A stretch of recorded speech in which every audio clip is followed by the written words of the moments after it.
charco. Y nos vamos a bailar una bachata. ¿Qué pasa? Que yo le voy a enseñar los 3 primeros pasos de la bachata. Ustedes nos van a seguir a nosotros y nosotros se lo vamos a enseñar.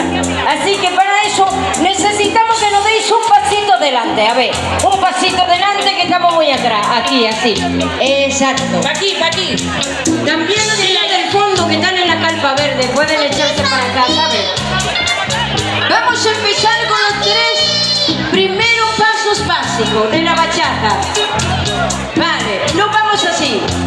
A la cuenta de 8, 5, 6, 7, 8 y 1, 2, 3 bachata y 1, 2, 3 bachata, 1, 2, 3 bachata, 1, 2, 3 bachata. ¿Cómo lo ves ahí, compañero? Maravilloso. Non che fixo falta moita explicación, que tremenda coreografía que che están montando. Dios mío, así que para acompañada a ritmo de bachata, música de Mecano, na voz da nosa compañeira Sara, e así de bonito, mujer contra mujer.